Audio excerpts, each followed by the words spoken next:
Locker room, listen, let me just chat with you for a minute because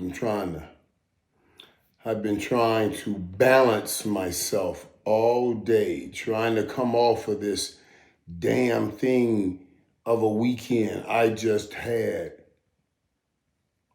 And when I'm trying to find my way back to solid ground after a hell of a weekend of moving around, then this thing that went off today goes off. Let me talk to you. Let me tell you what I mean about all of it. You guys remember when I was telling you that I'm just looking for one great weekend. Just one great weekend. A weekend where I can get a win from Miami, maybe a win from Chicago, and a win from Dallas. Because that's how you judge everything. Those are my teams.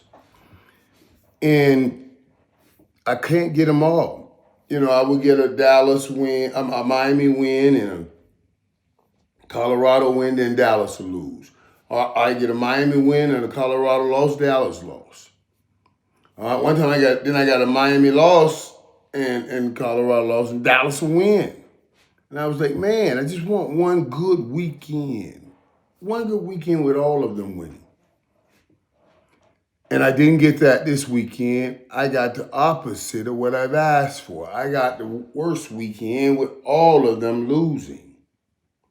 And all of them losing in a bad way. Of course, Dion had over 100 points scored on him in back-to-back games. Miami loses to SMU, who's right here with me, so that's not going anywhere for a while. And then the Cowboys lose to a team that lost 5 in a row.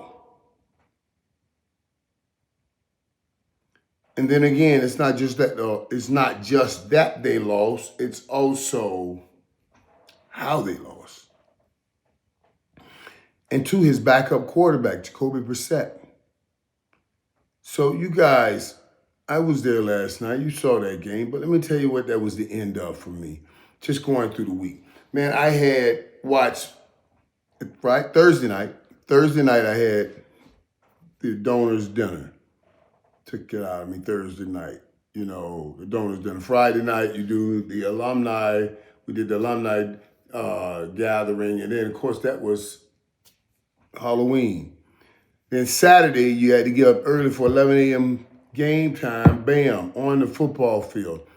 I deal with that pain of losing right there at SMU. Then I had to hop on a plane at 5 o'clock, 5:30 that night, go to Tampa to do a celebration with Ric Flair and Dr. G and all of those guys over at the Hard Rock. Hop back on a plane Sunday morning, trying to get back for church and everything, and then watch football. Did Channel 4 News Sunday night at 6 p.m. Then I headed to the hotel so I could try to get some early sleep and wake up and do, First Take and then Stephen A's radio show. So I was exhausted. And then go to the game. Then go to the game Monday night to deal with that loss. I was exhausted all day today, trying to recover. Not just from the time traveling, but from the pain delivered. You had to watch me putting my mouth and saying things like being ungrateful like that. And then God gives me the blowout weekend, where I'm sitting here thinking that did both of my teams just get kicked out of the playoffs? I hope that's not the case. Looking for a little hope, hoping some kind of way we can still get in something here. And though I'm feeling bad and don't know what to do, then I'm trying to step back up and get on my feet again, and damn.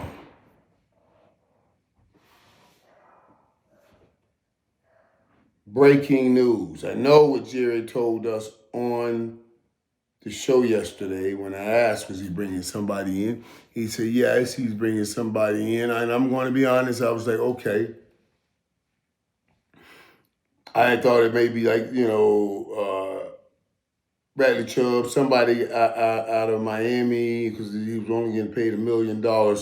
And then when I first heard, oh, they got Logan Wilson from the Bengals, I said, oh, okay. This is what Jerry was talking about. And I think yesterday that might have been all that Jerry was talking about. And Logan Wilson, and maybe he would have brought in a Bradley Chubb. But after Monday night, I heard that crowd booing Monday night. I had never heard the crowd booing before in the stadium.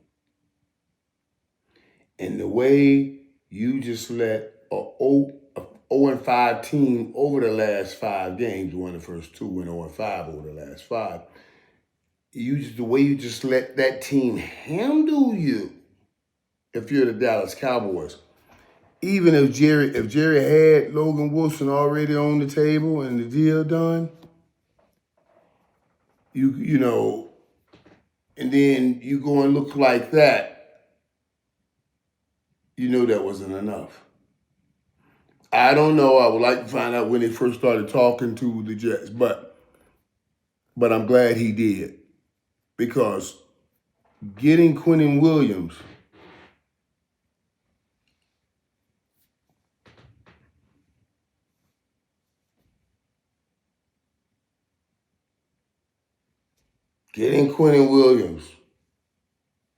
that was a good get. That was a good get. But I tell you how my mind, it works in flashes. The first thing I thought about, and I'm going to be real with you guys, because if you go back on Stephen A's show, we were talking about it. I was talking with some of the fans, and I told them, this is what it's like now. Just because I'm a fan now.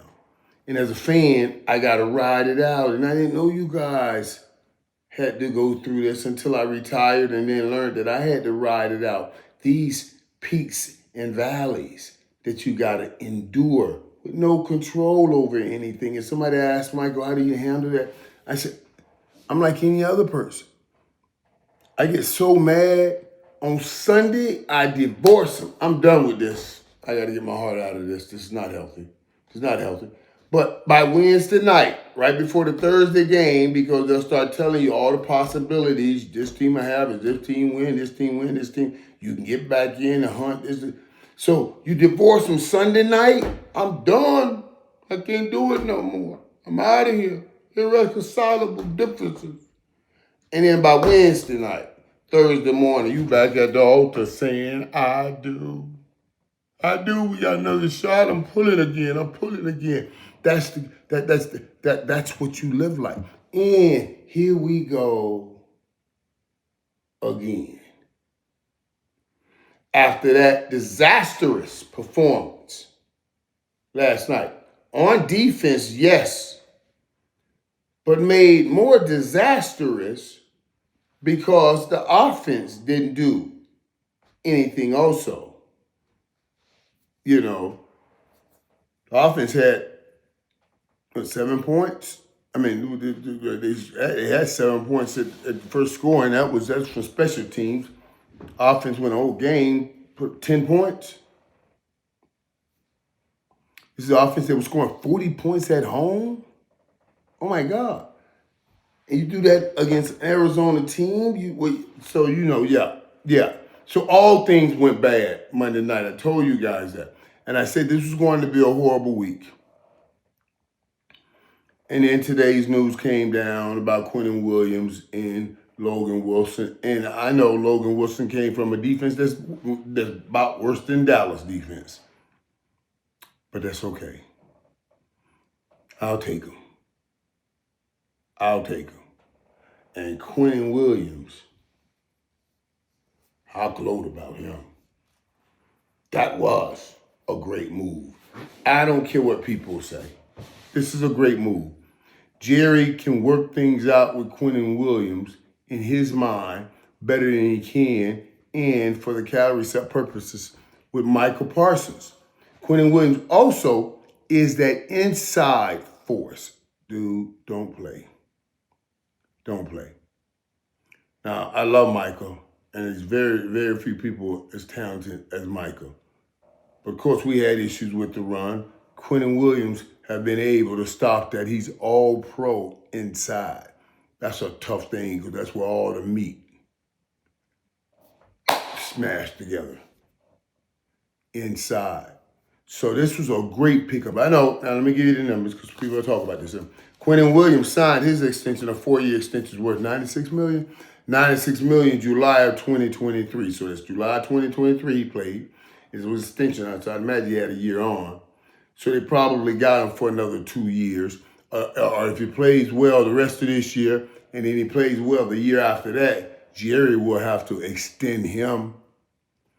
But they're getting him around that $25 million a year, as opposed to the 45 or 44, 45, 46.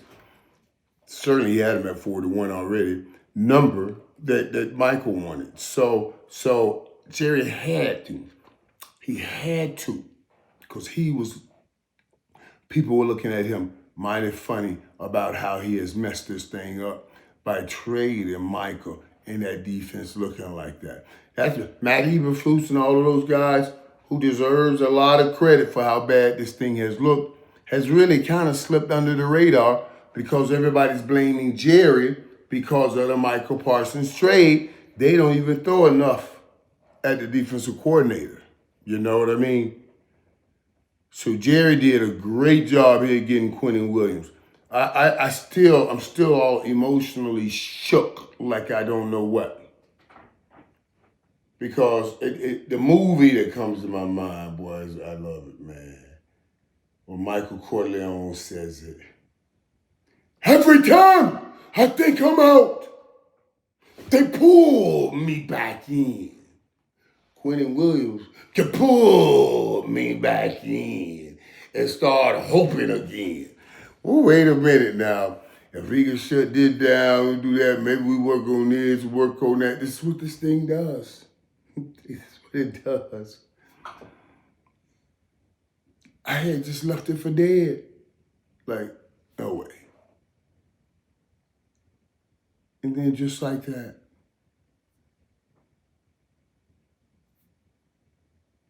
wow.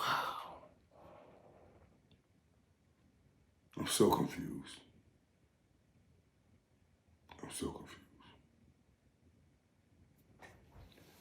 The thing I'm not confused about is the talent and the personality this dude is.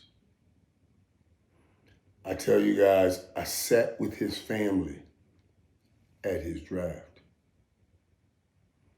We were at some restaurant, I don't remember the name of it. That's wild to me right there, man. We were having dinner somewhere. And him and his family, they was getting in New York. Oh my God, I do remember that. And now he's coming to be a Dallas Cowboy. Can't wait to see him. I can't wait to ask him if he remembers that. Because he had all his family with him, and they were making me take pictures with everybody. I don't know if they told me they were Cowboy fans, man, but I remember them wait a minute now. I'm trying to tell y'all something here now. Because this dude here's a person. Boy, you see, I'm talking myself happy. I'm starting to talk myself happy. Boy, wait a minute. I do remember them talking about the family or somebody in the family being a big Cowboy fan. Michael, man, can you come take pictures with the family? Oh my God. See, that stuff matters. And it's a good dude. I know people throwing shade being thrown between Jerry and Michael and some of the people, and people have already said, I said that before, about Michael in the locker room and everything. You guys have heard that. You guys have heard that like from guys in the locker room, so I don't know. I thought it was just a battle between him and DeMarcus Lawrence. But I guess I may not be as informed as I thought with that. But and I'm not talking about Michael because that deal's gone. All I am is talking about Quentin Williams. And I'm telling you, this dude right here is one of them jovial dudes, loving dudes, a fun dude to be around. Reminds me, oh my God, Michael. Reminds me of the late, great Jerome Brown. The late, great Jerome Brown.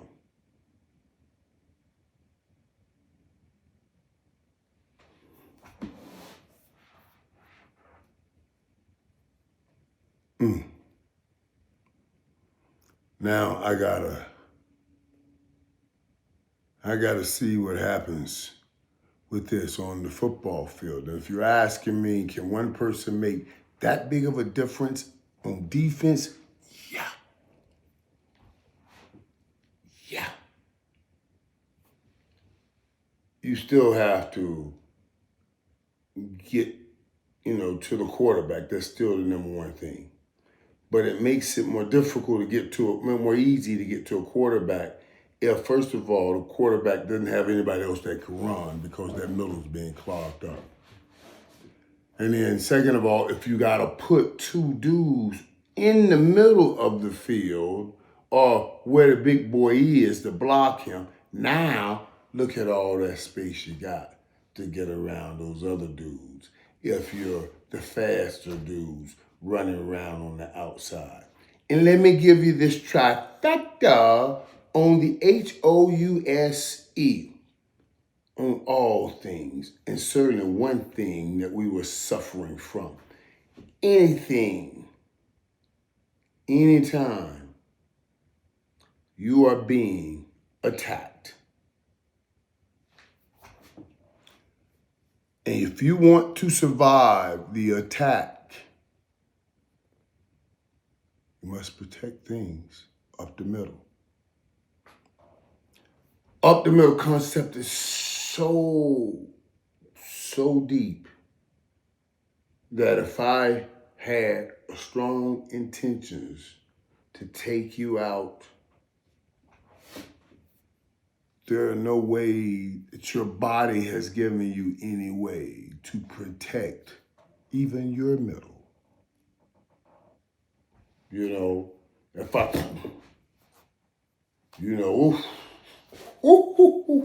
that middle right down there, y'all know how painful that is.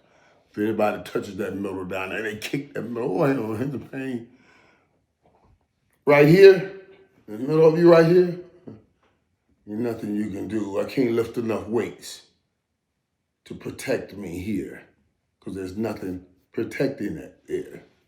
And if somebody jams, I know who's up in my brain. There's nothing I can do to protect that. You see what I'm saying? Even in the way our body's built, you destroy me when you get access to the middle of me.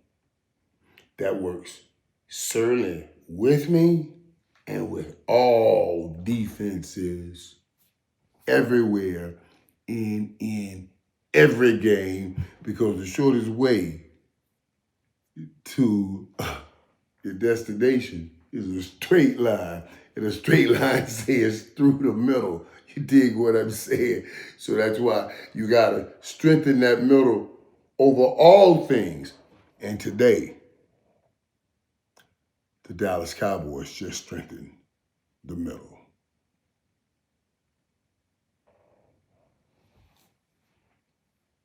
Michael Corleone or Michael Irvin. Every time I think I'm out, they pull me back in. They pull me back in. I gotta figure this one out now. I just got to see what it looked like. Yeah. Okay. Yeah. I told y'all, this stuff will make you go mad, then glad, then sad, then mad, then glad, all over again. Let's see what happens this time.